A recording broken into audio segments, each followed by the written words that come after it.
रिया और रितु काफी अच्छे दोस्त थे। दोनों की आपस में खूब बनती। दोनों एक ही ऑफिस में काम किया करती थी। रिया रितु को अच्छा दोस्त मानती, लेकिन रितु। अरे रिया, तुम लोगों का अपना मकान नहीं है, क्यों नहीं तुम और नरेंद्र भी हमारी कॉलोनी में ही मकान ले लो? हाँ यार, आइडिया तो अच्छा है, लेकिन इतने पैसे आएंगे कहाँ से?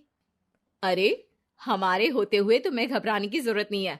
रुको, मैं अपने दूर के एक भाई से बात करती हूँ। उसका यही काम है, लोगों को घर दिलाना। थोड़ा सा कमीशन लेता है, लेकिन मार्केट के रेट से कम दामों में घर भी दिला देता है। अरे वाह, तुम अपने भाई से बात करो, मैं नरेंद्र से बात करती हूँ। रितु रिया के जाने के बाद अपने भाई को फोन करती है। अरे भाई, कोई मकान बिक रहा हो तो बताओ, मेरी एक सहेली को चाहिए। अरे है ना, पूरे 40 लाख का है। ओ भाई, ठीक है, फिर मैं उसे 45 लाख का बोलूंगी। दोनों मिलकर 5 लाख का आधा आधा बांट लेंगे, ठीक है? रितु रिया को मकान दिला देती है, लेकिन एक दिन उसका नया मकान देखने नरेंद्र की बहन आती है। अरे भैया, मकान तो अच्छा है, कितने का लिया?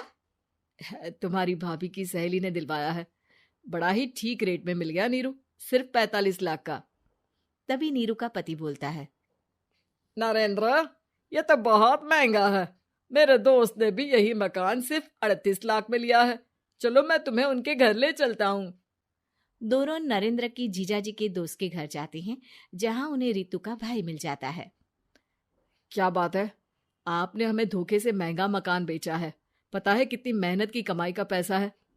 अब ये तो आप उन मैडम से पूछे जिन्होंने आपको ये मकान दिलाया है। उनके कहने पर ही मैंने ये रेट लगाया था। अब नरेंद्र को रिया पर गुस्सा आ जाता है। वो रिया को कहता है, रिया, तुम्हारी सहेली रितु तो एक नंबर की चालबाज और धोखेबाज निकली। मैंने उसके कहने पर इस मकान के 7 लाख ज्यादा खर्च किया है। रिया को भी नरेंद्र की बात सही लगती है। वो चुप हो जाती है। अगले दिन रितु रिया से मिलती है। रितु, मुझे तुझसे ये उम्मीद नहीं थी। तुमने 38 लाख का मकान 45 लाख में हमें बिकवा दिया। रितु अपनी पोल खुलती देख जोर जोर से रोने लगती है। अरे मैंने क्या बुरा कर दिया, तेरा भला ही तो सोचा था। अरे तुझे उस प्रॉपर्टी डीलर की बात पर भरोसा है, लेकिन अपनी सहेली पर नहीं। रिया को रितु के आंसू सच्चे लगते हैं और वो उसे शांत करती है। अरे अच्छा, शांत हो जा, चुप हो जा। सॉरी, हम लोगों की ही गलती है। हमें मार्केट में पहले रेट पता कर लेना चाहिए था। चल सॉरी। अब रितु आए दिन लोगों से रिया के पीठ पीछे बुराई किया करती थी। रितु अपनी ही दूसरी ऑफिस के सहयोगी से कहती है, अरे ये रिया भले ही मेरी अच्छी दोस्त हो, लेकिन एक नंबर की कंजूस है ये। कभी कुछ खाने जाओ तो पैसा मुझे ही भरना पड़ता है। तभी वहां रिया आ जाती है। अरे रितु, सॉरी यार, वो कल के खाने के पैसे तुझे देने पड़े, चेक कर ले। अब मैंने तुझे पेटीएम कर दिया है। अच्छा चल, मैं जा रही हूँ। रिजाइन जो दे रही हूँ, बाद में बात करते हैं। रिजाइन? क्यों? तूने अपनी बेस्ट फ्रेंड यानी मुझे भी नहीं बताया, क्यों? अरे नहीं यार, ऑल सडन प्लान बना। दरअसल ये नया घर का ईएमआई निकालनी काफी मुश्किल हो रही है, तो सोचा घर पर ही कोई बिजनेस कर लूं। अब इतनी थोड़ी सी कमाई में हो नहीं पा रहा है ना। अच्छा अच्छा, क्या बिजनेस करेगी? देख, तू तो जानती है कि यहाँ मुझे सिर्फ 15,000 मिलता है, लेकिन घर में बच्चों का प्ले स्कूल खोलूंगी तो पूरे 4,000 एक बच्चे से मिलेगा। 10 भी आ गए बच्चे तो पूरे 40,000 की कमाई, वो भी घर पर रहकर। है ना अच्छा आइडिया? रितु को रिया की बात से जलन होती है। वो कहती है, अरे फिर 10 क्या, 50 बच्चे का ही सोचना। अरे कहाँ यार, घर में इतनी जगह कहाँ। सुन ना, एक काम करते हैं, हम मिलजुल कर किराए का मकान लेकर उसे सजाते हैं। फिर ज्यादा कमरे होंगे तो ज्यादा बच्चे आ सकेंगे ना। हाँ, लेकिन मैं एक बार नरेंद्र से पूछ लेती हूँ। रिया नरेंद्र को सारी बात बताती है।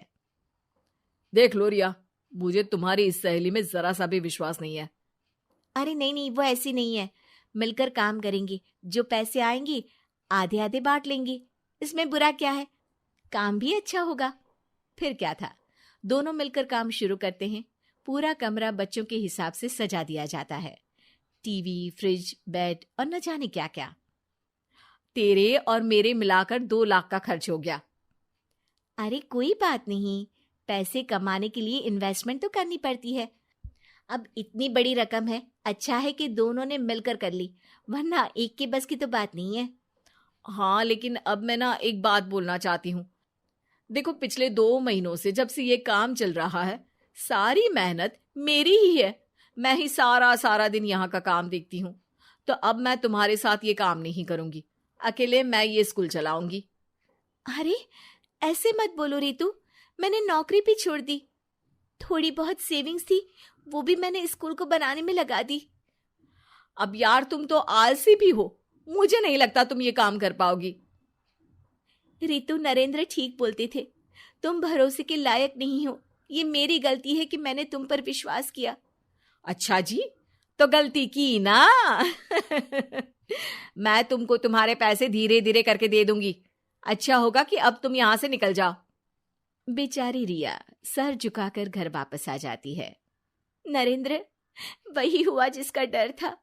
रितु ने मुझे पार्टनरशिप से हटा दिया।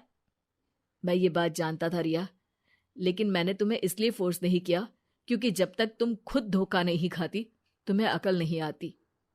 हाँ, लेकिन अब वही जो पहले सोचा था। और फिर क्या, रिया घर से ही बच्चों को संभालने का काम शुरू कर देती है।